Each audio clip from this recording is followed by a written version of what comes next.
सभापति महोदय, पिछले साल सितंबर में इस गरिमामयी सदन के समक्ष मैंने एक विस्तृत वक्तव्य ईस्टर्न लद्दाख में भारत चीन सीमा पर हुई डेवलपमेंट्स के बारे में दिया था।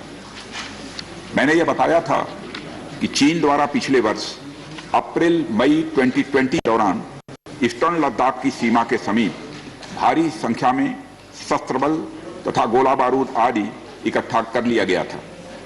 चीन द्वारा एलएसी के आसपास कई बार ट्रांसग्रेशन का भी प्रयास किया गया था।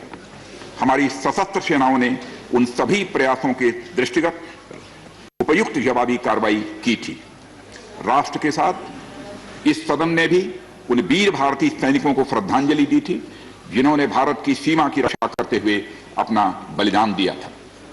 आज मैं इस सदन को कुछ और महत्वपूर्ण डेवलपमेंट्स के बारे में बताना चाहता हूं। सभापति महोदय, पिछले वर्ष सितंबर से दोनों पक्षों ने एक दूसरे के साथ मिलिट्री और डिप्लोमेटिक चैनल्स द्वारा संवाद स्थापित कर रखा है। हमारा यह लक्ष्य है कि एलएसी पर डिसएंगेजमेंट तथा यथास्थिति हो जाए ताकि पीस एंड ट्रैंक्विलिटी पुनः स्थापित हो सके। मैं संक्षेप में वहां की ग्राउंड सिचुएशन के बारे में सदन को दोबारा अवगत कराना चाहता हूं। सदन को ज्ञात है कि चीन ने अनधिकृत तरीके से लद्दाख केंद्र शासित प्रदेश के लगभग 38,000 वर्ग किलोमीटर पर 1962 के संघर्ष के समय से कब्जा बना लिया है। इसके अतिरिक्त पाकिस्तान ने अनधिकृत तरीके से पाक ऑक्युपाइड कश्मीर में भारत की लगभग 5,180 वर्ग किलोमीटर भूमि तथा कथित चीनो पाकिस्तान बाउंड्री एग्रीमेंट 1963 के तहत चीन को दे दिया है। इस प्रकार चीन का 43,000 वर्ग किलोमीटर से ज्यादा भारतीय भूमि पर अनधिकृत कब्जा है।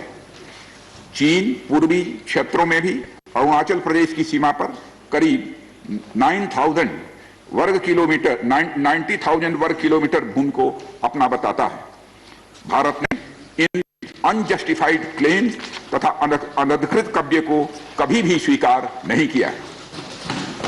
सभापति महोदय, मैं सदन को यह भी बताना चाहता हूं कि भारत ने चीन को हमेशा यह कहा है कि बाइलेटरल रिलेशन दोनों पक्षों के प्रयास से ही विकसित हो सकते हैं। साथ साथ ही सीमा के प्रश्न को भी बातचीत के जरिए ही हल किया जा सकता है। परंतु एलएसी पर पीस एंड ट्रैंक्विलिटी में किसी प्रकार की प्रतिकूल स्थिति का हमारी बाइलेटरल टाइज पर बुरा असर पड़ता है। इससे चीन भी अच्छी तरह अवगत है। कई हाई लेवल ज्वाइंट स्टेटमेंट में भी यह जिक्र किया गया है कि एलएसी तथा सीमाओं पर पीस एंड ट्रैंक्विलिटी कायम रखना बाइलेटरल रिलेशन के लिए यह अत्यंत आवश्यक है। सभापति महोदय, पिछले वर्ष से चीन के द्वारा उठाए गए कदमों के कारण पीस एंड ट्रैंक्विलिटी पर प्रतिकूल असर पड़ा है। इसके फलस्वरूप चीन और भारत के संबंधों पर भी प्रभाव पड़ा है।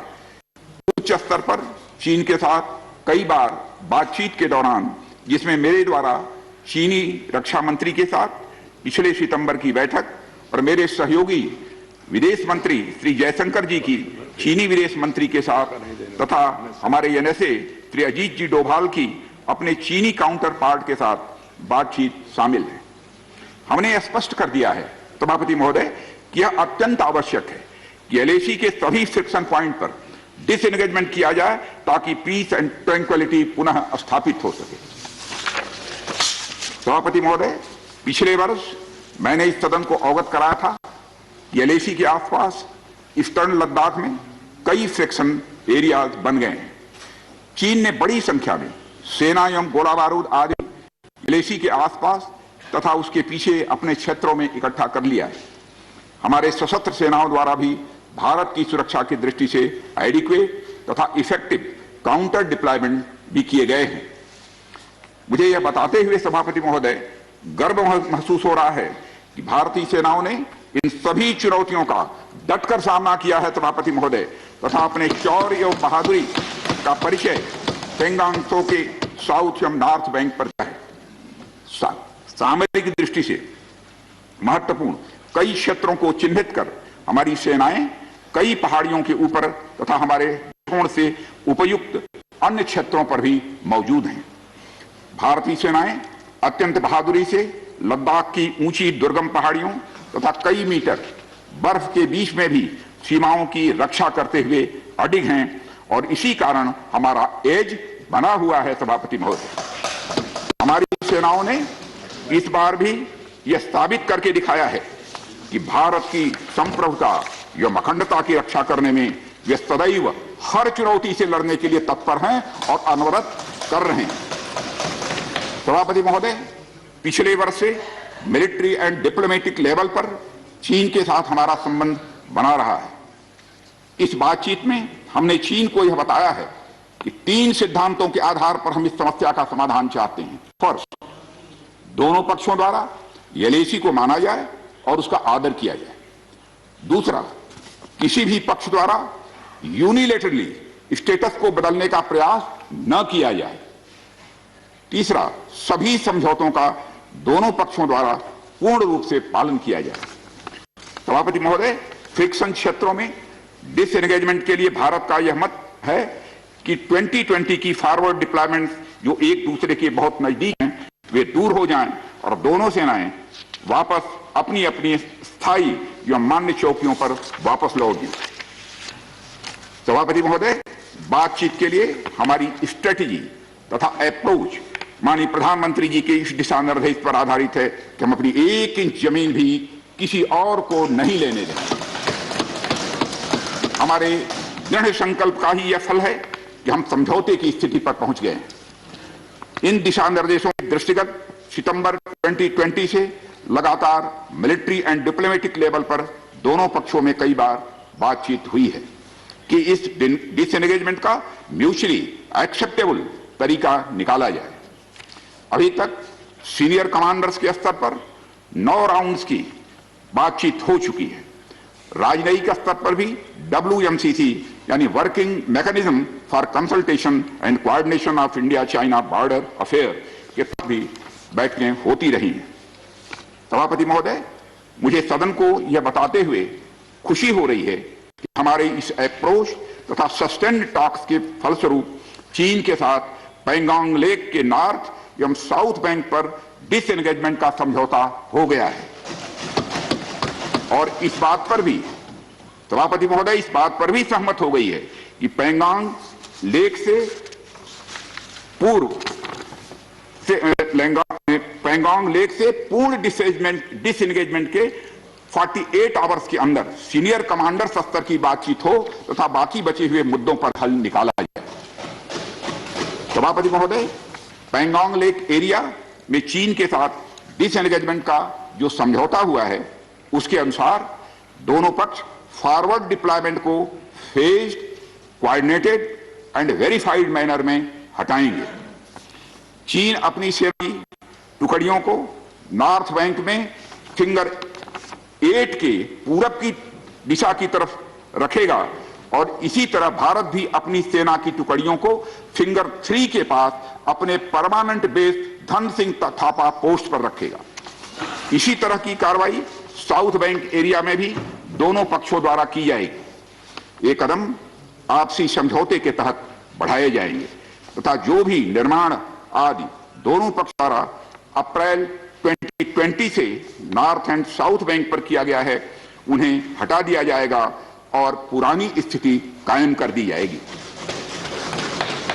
सभापति महोदय, यह भी तय हुआ है कि दोनों पक्ष नॉर्थ बैंक पर अपनी सेना की गतिविधियां जिसमें परंपरागत स्थानों की पेट्रोलिंग भी सम्मिलित है को अस्थायी रूप से स्थगित रखेंगे। पेट्रोलिंग तभी शुरू की जाएगी जब सेना एवं रणनीतिक स्तर पर यानी डिप्लोमेटिक लेवल पर आगे बातचीत करके समझौता बनेगा। इस समझौते पर कार्रवाई कल से नॉर्थ एंड साउथ बैंक पर प्रारंभ हो गई है। यह उम्मीद है इसके द्वारा पिछले साल के गतिरोध से पहले जैसी स्थिति बहाल हो जाएगी। सभापति महोदय, मैं इस सदन को आश्वस्त करना चाहता हूं कि इस बातचीत में हमने कुछ भी खोया नहीं है। सभापति महोदय, सदन को यह भी जानकारी देना चाहता हूं अभी भी एलएसी पर डिप्लॉयमेंट तथा पेट्रोलिंग के बारे में कुछ आउटस्टैंडिंग इश्यूज बचे हुए हैं, इन पर हमारा ध्यान आगे की बातचीत में रहेगा। दोनों पक्ष इस बात पर सहमत हैं कि बाइलेटरल एग्रीमेंट्स तथा प्रोटोकॉल के तहत पूर्ण डिसएंगेजमेंट जल्द से जल्द कर लिया जाए। अब तक की बातचीत के बाद चीन भी देश की संप्रभुता की रक्षा के हमारे संकल्प से पूरी तरह और अच्छी तरह अवगत है। हमारी यह भी अपेक्षा है कि चीन द्वारा हमारे साथ मिलकर बचे हुए मुद्दों को हल करने का पूरी गंभीरता के साथ प्रयास किया जाएगा। सभापति महोदय, मैं इस सदन से आग्रह करना चाहता हूं कि मेरे साथ संपूर्ण सदन हमारी आर्म्ड फोर्सेस की इस विषम एवं भीषण बर्फबारी की परिस्थितियों में भी शौर्य और वीरता के प्रदर्शन की भूरी भूरी प्रशंसा करे। और सभापति महोदय, मैं ये कहना चाहता हूं कि जिन शहीदों के शौर्य और पराक्रम की नींव पर यह डिसएंगेजमेंट आधारित है, उन्हें देश सदैव याद रखेगा। सभापति महोदय, मैं इस बात से भी पूरी तरह से आश्वस्त हूं कि यह पूरा सदन, चाहे कोई किसी भी दल का क्यों न हो, देश की संप्रभुता, एकता, अखंडता और सुरक्षा के प्रश्न पर एक साथ खड़ा है और एक स्वर से समर्थन करता है कि यह संदेश केवल भारत की सीमा तक ही सीमित नहीं रहेगा, बल्कि पूरे विश्व को जाएगा। सभापति महोदय, यह बात मैं विश्वास के साथ कह सकता हूं। धन्यवाद।